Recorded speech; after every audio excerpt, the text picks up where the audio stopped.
¿Qué tal amigos? Soy Julio López y esto es Marquesina 22. Un día hace 20 años fui por cigarros. Me agarró la tira y me metieron preso. Cuando salí no tenía ni esposa, ni hijo, ni trabajo. Y hoy tengo que lidiar con los narcos, con los polis, un hijo con problemas de erección, posiblemente gay, y una mujer furibunda y vengativa. Pinche topillero. Casi todos cayeron. Pues, ¿qué pasó? Que aparecieron en el lugar una banda de mariachis asesinos. Mariachi. Tocan horrible, cabrones. Me cae que no entiendo a Dios, me cae. ¿Cuántas veces no te he dicho que los caminos de Dios son inestrechables? Muchas gracias, Julio. Pues dicen que la comedia es la tragedia del otro. Y esto se puede ver muy bien en Familia Gang, una película dirigida por Armando Casas. Y tenemos el gusto enorme de tener aquí en el estudio de Canal 22 a Jorge Adrián Espíndola, que interpretas a Blas, un joven mexicano como muchos, que está inmiscuido en el mundo del narcotráfico. Todo con un tono de realidad, pero también de comedia aguda, ¿no, Jorge Adrián? Cuéntanos de la película y de tu personaje y gracias por estar aquí. No, al contrario, muchísimas gracias por la invitación, feliz de estar aquí y de nuevo feliz poderles presentar una nueva película, Familia Gang, que ya estrenamos próximamente este 9 de octubre. Saldremos en las salas, así que no se la pierdan en sus cines favoritos. Ahí seguramente estará esta película mexicana que está hecha con mucho cariño, pero que también retrata una parte de nuestra sociedad y que los personajes están basados en algunos personajes que han hecho de alguna forma historia dentro de nuestro país y que desafortunadamente tienen esta línea de vida al igual que en la película. Cuando veía la película se me ocurrió el título de un clásico del cine mexicano, que es Una familia de tantas, y te lo digo porque al final del día esta familia en la que se ve inmiscuida en el mundo del crimen, en el mundo del secuestro, de la droga, de todo esto, pues pareciera ser una familia de tantas, es decir, uno ve a estos personajes y tienen una interacción de familia normal, ¿no? Problemas entre ellos, viejos rencores, más allá de la actividad a la que se dedican. Una familia de tantas. Sí, bueno, finalmente creo que es parte de nuestra cultura latinoamericana, ¿no? El tener tan arraigada esta particularidad de a dónde vamos a formar familia, ¿no? Y sea en el medio que nos desarrollamos o en cualquier mundo de Lampa se crean estas uniones familiares, ¿no? Hasta por ahí hay una familia de un estado muy famosa, ¿no? Que también lucra con este tipo de cosas y que finalmente se hace llamar la familia michoacana, ¿no? Claro. Entonces parte de ahí es que nuestra identidad formemos una familia, ¿no? Porque al final del día, más allá de lo que se dedican estos personajes, no parecen ser los antagonistas, es decir, más bien ellos son víctimas de determinadas circunstancias que los envuelve la trama, pero realmente no son los antagonistas, y es un poco este tono de la comedia en la que es llevada la película de Armando Casas. Sí, tiene mucho que ver finalmente que es una comedia con humor negro, con tintes de humor muy a la mexicana, con la particularidad que nos gusta contar estas historias, ¿no? Con este ámbito de reírnos de nosotros mismos, ¿no? Reírnos de nuestras mismas desgracias, que por ahí va un poco en conjunto con el humor mexicano, ¿no? Con el que todos pertenecemos y lo acogemos.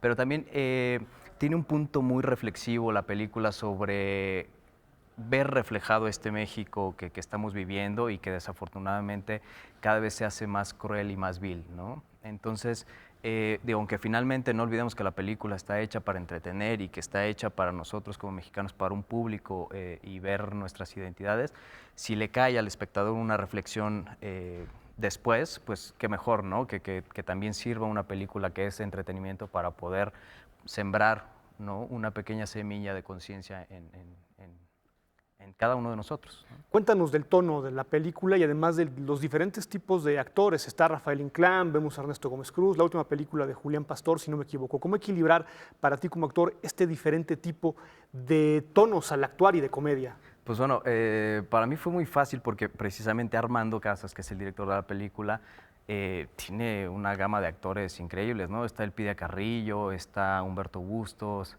Giovanna Zacarías, Julián Pastor, infinidad de actores que tiene la película, pero bien como lo dices, como cada uno pertenece o se siente mejor en otros géneros y en otros ámbitos artísticos, creo que era un trabajo de Armando poder conjugarnos y poder tener estas vertientes en esta paleta de colores, ¿no? Y creo que lo ha logrado muy bien porque precisamente la película tiene un tono de comedia muy lineal donde se pueden percibir cada uno de los personajes, y creo que lo que hay que rescatar y valorar mucho es que Armando se atrevió a crear personajes desde afuera, ¿no? También con Claro. alguna característica física muy marcada. En mi caso yo uso un prostético de dientes falsos, Sí, claro. donde finalmente eso enriquece mucho los personajes, ¿no? Jorge Armando, yo te agradezco mucho que hayas venido aquí al estudio de Marquesina 22. Ahí está la película de próximo estreno y bueno, pues lo recomendable es que la gente la vea la primera semana de estreno. Muchas gracias, Jorge Armando. Muchísimas gracias. No se pueden perder esta gran película el 9 de octubre. Y nos vamos al otro lado del estudio porque ya está ahí el señor Julio López y el señor Jesús Chavarría. Tenía que ser justo hoy que tenemos una chamba tan buena. Solo hay que entregar el cadáver del coyote, que no es el coyote, y hacerlo pasar por el coyote, que no está muerto. Chamba fácil, dijeron, sí. ¿Qué podría salir mal? ¡Mataste una azteca, cabrón! ¡Son parte del patrimonio nacional! ¡Carajo! ¡Pero qué chingado!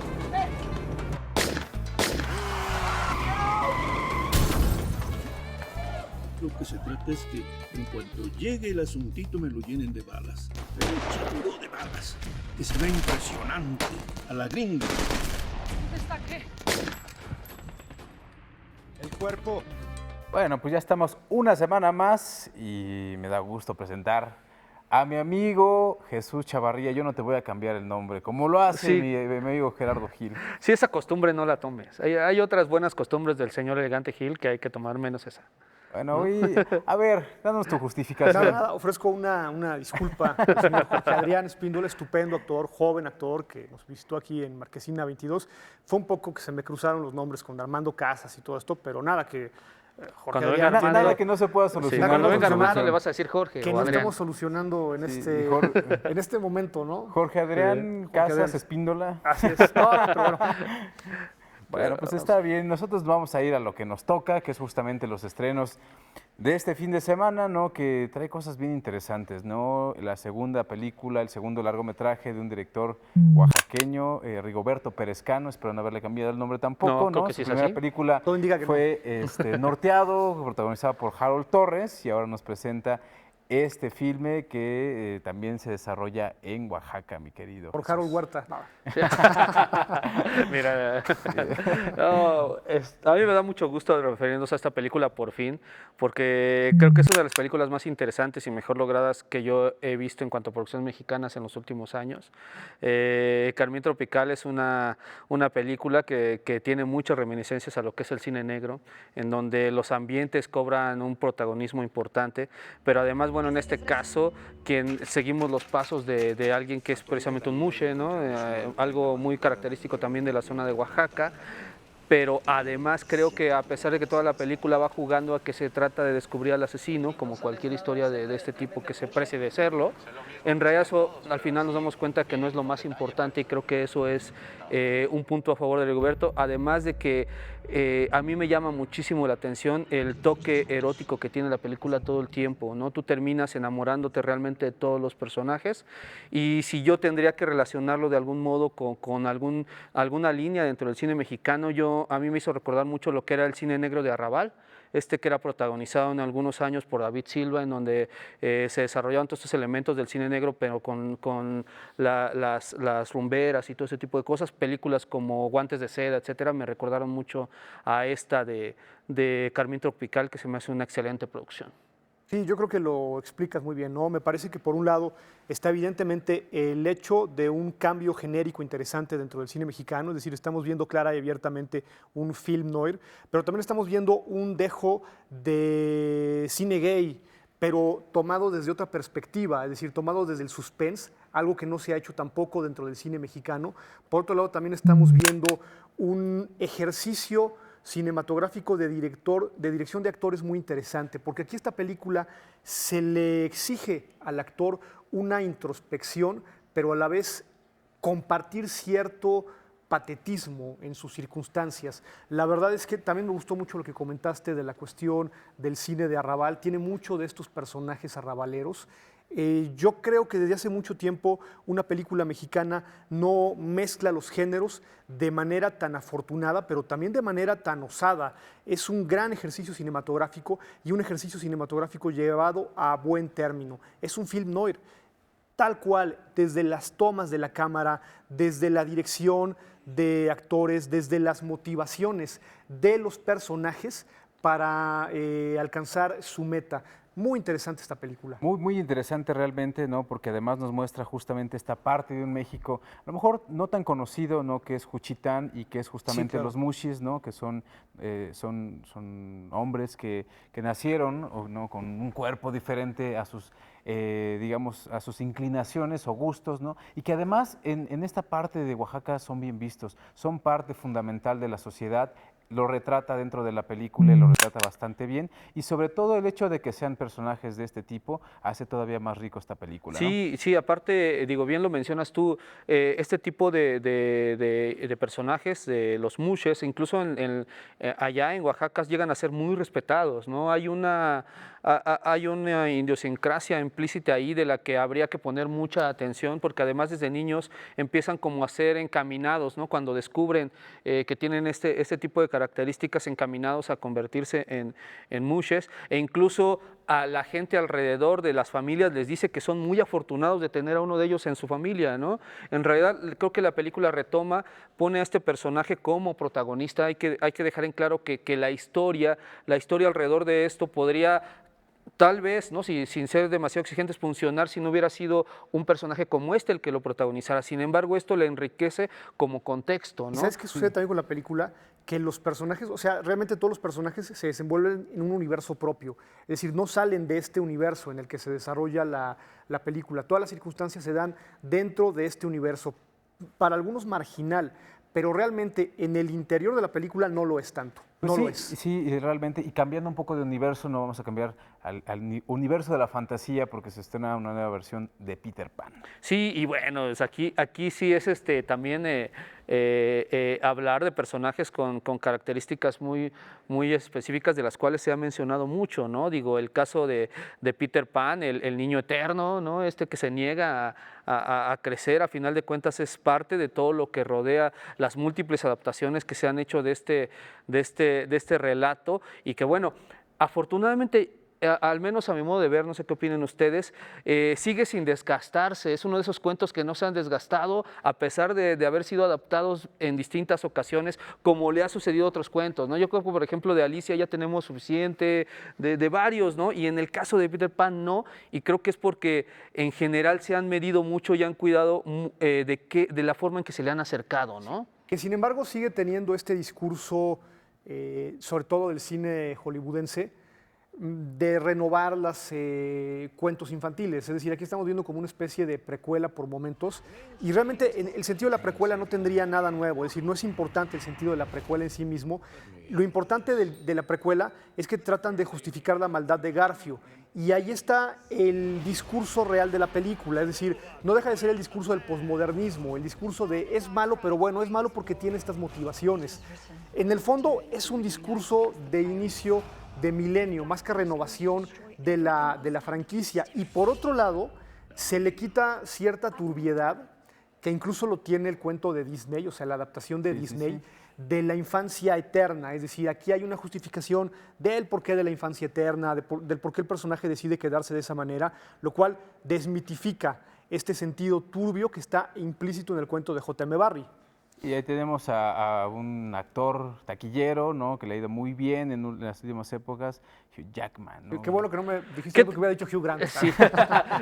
que lo cierto es que también es un vehículo a modo, ¿no? Se está tratando mucho de explotar a este actor.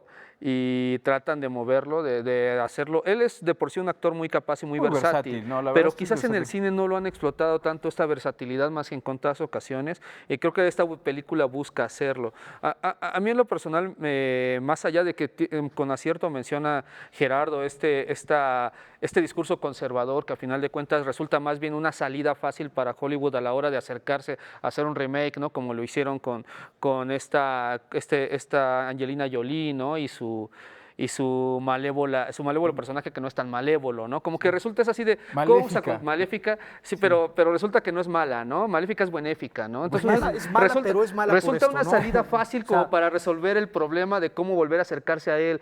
Creo que más allá de eso, a mí me resulta muy interesante la película, porque es un modo de contraponerla con otras versiones que se han hecho, también muy interesantes, como la última versión inglesa, ¿no? En donde había ahí un rastro, de hecho, muy erótico adolescente, ¿no? Que se exploraba, el contraponerlo contra el padre, como alguna vez también lo hicieron con Robin Williams. Que es un personaje ¿no? sexuado, casi. el Resulta Peter Pan, muy ¿no? curioso, ¿no? Casi, salvo por Campanita en algunas versiones, ¿no? Pero sí.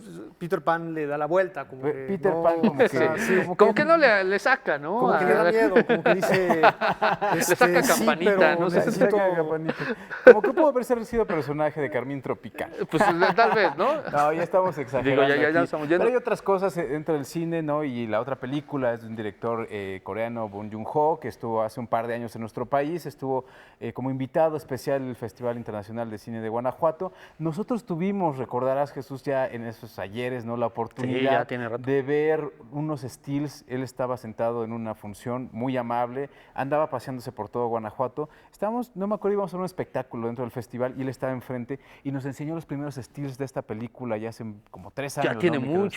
Se llama El Expreso del Miedo. En ese entonces él venía con la carga de su anterior película considerada prácticamente de culto, ¿no? La de The Host. The Host. Aquí ¿no? le pusieron El Huésped. Ajá, que mezclaba también elementos del cine kaiju, por así decirlo, era un monstruo gigante con el drama.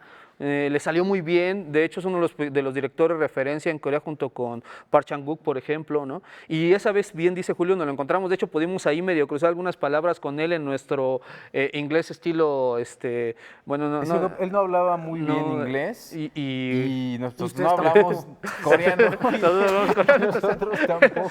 Bueno, pero nos enseñó los stills, es una película basada en una novela gráfica francesa además, que nos plantea rápidamente, así para no entendernos demasiado, nos plantea un universo en donde la humanidad sobrevive en un expreso dando la vuelta en el planeta Tierra totalmente congelado.